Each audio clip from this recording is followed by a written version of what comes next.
Olá, meu nome é Marcela Rodrigues. Vamos começar o exame físico do pé e tornozelo. Lembrando que a avaliação do pé e tornozelo deve ser feita com o paciente descalço. Vamos fazer esse exame tanto com o paciente assentado e os pés pendurados na maca, quanto o paciente em pé, em ortostatismo e com deambulação, para avaliar a carga e o apoio da marcha. Lembrando que continuamos seguindo a mesma ordem do exame físico, começando pela inspeção, palpação, movimentos e testes especiais. Na inspeção, vamos avaliar se existe alguma alteração de pele, manchas, vascularização, a perfusão. Vamos avaliar também se existem alterações tróficas, as varizes e outras alterações vasculares. Equimoses, escoriações, cicatrizes, da mesma forma. Vamos avaliar também se existem alterações ou deformidades dos dedos do pé. Vamos observar as angulações do retropé, se é um tornozelo varo, se é um tornozelo valgo. Vamos observar também o arco medial do pé, se é um pé cavo ou um pé plano ou pé chato. Tudo isso nessa parte de inspeção. Na segunda parte do exame, vamos fazer a palpação. Vamos em busca de alterações nas proeminências ósseas, pontos de dor, alterações de partes moles e também a palpação dos pulsos arteriais.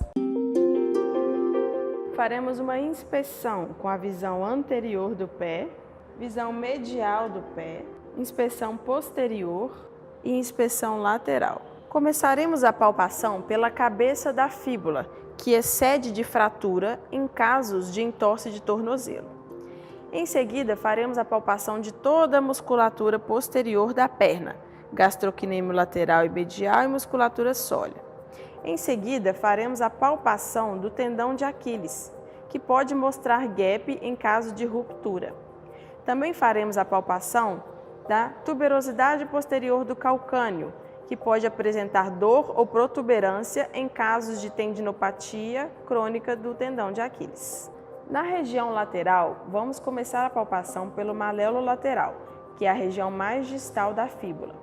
Em seguida, faremos a palpação dos tendões fibulares posteriormente ao maléolo lateral e todo o seu trajeto, distalmente e proximalmente. Em seguida, vamos fazer a palpação do seio do tarso, base do quinto metatarso e articulação calcâneo-cuboídea. Na região medial, vamos começar a palpação pelo maléolo medial, região mais distal da tíbia. Além disso, vamos fazer a palpação dos tendões flexores e do tendão tibial posterior, que estão posteriormente ao maléolo medial. É nessa região também que vamos localizar o pulso da artéria tibial posterior. Em seguida, faremos a palpação da articulação talo-navicular e de toda a borda do arco medial do pé. Em seguida, palpação da articulação metatarso-falangiana do hálux, local frequente de acometimento da deformidade pelo hálux valgo. Na região anterior, faremos a palpação dos tendões extensores dos dedos e do hálux e do tendão tibial anterior.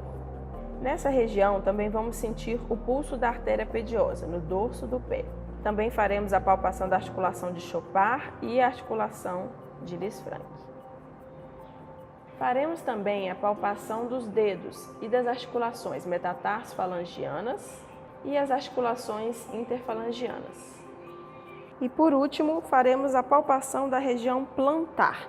Vamos começar pelo calcâneo e toda a fáscia plantar, que se origina no calcâneo e se direciona para a cabeça dos metatarsos, que também serão palpados em busca de dor, como por exemplo nas metatarsalgias. Na terceira parte do exame físico do pé e tornozelo, vamos fazer a avaliação dos movimentos. Vamos avaliar os movimentos do tornozelo, os movimentos dos dedos e os movimentos conjugados que o pé faz.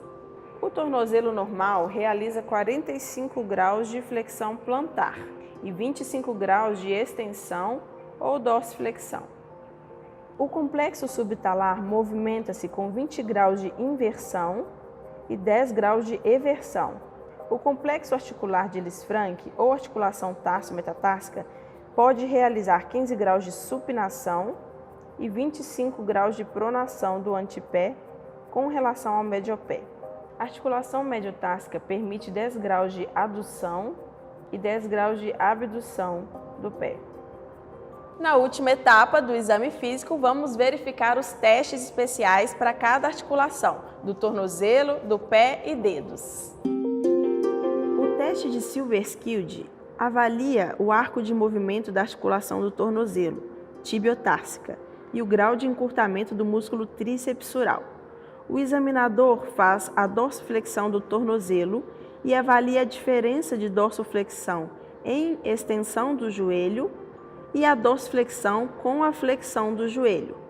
Com o joelho em extensão e limitação de movimento da dorsiflexão de tornozelo, diagnostica-se o encurtamento da musculatura do gastrocnêmio.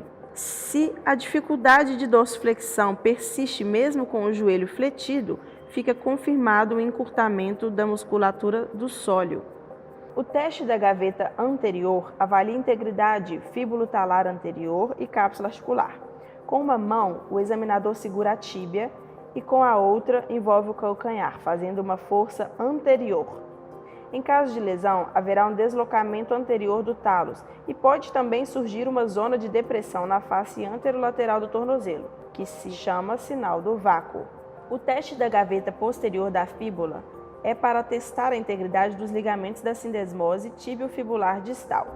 Uma mão segura o tornozelo e com a outra mão o polegar aplica uma força para deslocar posteriormente a fíbula. Em caso de lesão dos ligamentos tibiofibulares distais, pode haver deslocamento e dor. No teste do estresse em varo do tornozelo, estamos avaliando a integridade do ligamento fíbulo-calcâneo e da cápsula lateral do tornozelo. Uma mão fixa a extremidade distal da perna e a outra faz uma força varizante no calcanhar. No teste do estresse em valgo do tornozelo, vamos testar a integridade do ligamento deltoide. Uma mão segura a perna firmemente, enquanto a outra aplica uma força valgizante no calcanhar. É positivo se uma excursão exagerada acontece em valgo. O teste de Kleiner é utilizado também para detectar lesões do ligamento deltoide. O paciente sentado com os joelhos a 90 graus, o examinador segura o pé do paciente e tenta fazer uma força de abdução do antepé.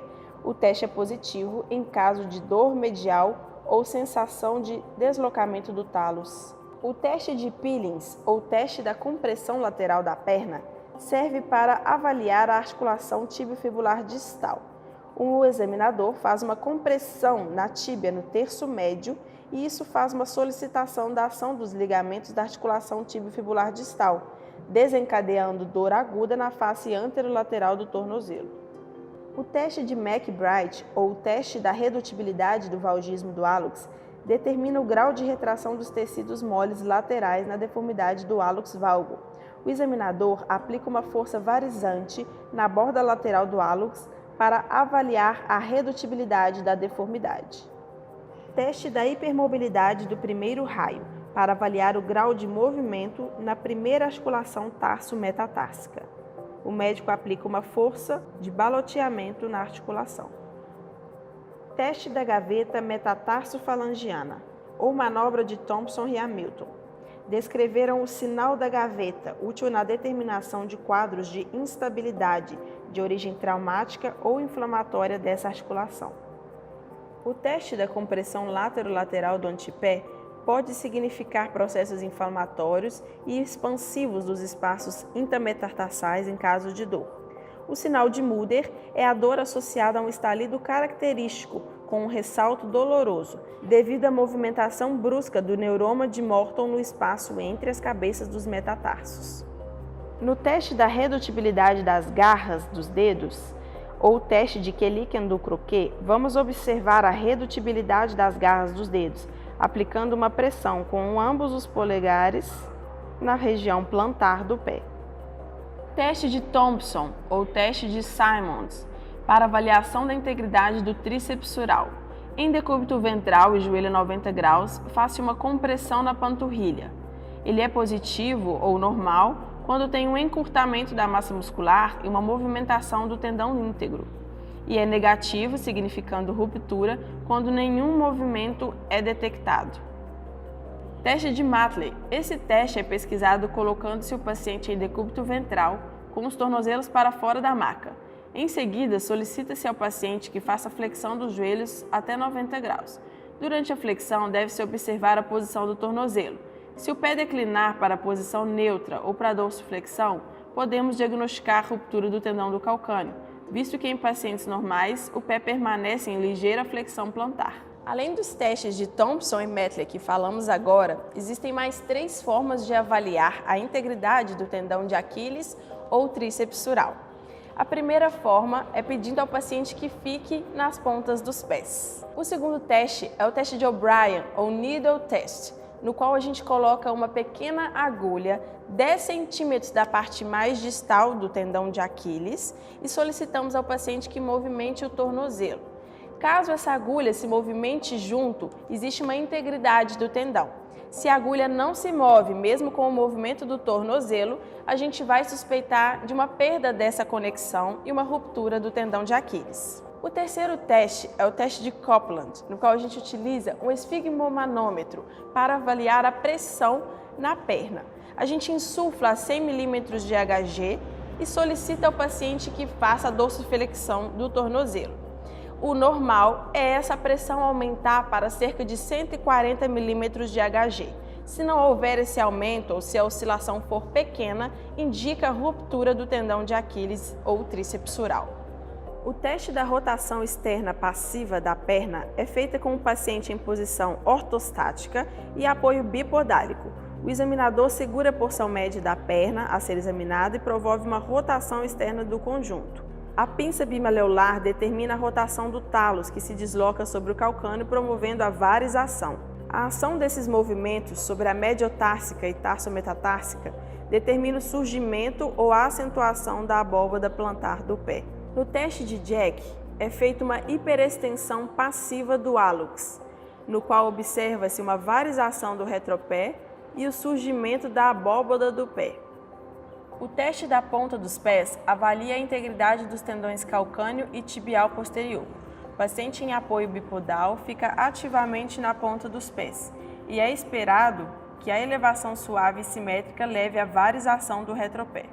O teste dos blocos de Coleman é realizado em 3 tempos e avalia o pé cavo-varo, sua flexibilidade e qual estrutura está responsável pela gênese do pé cavo-varo. No primeiro tempo, é colocado o primeiro raio para fora do bloco.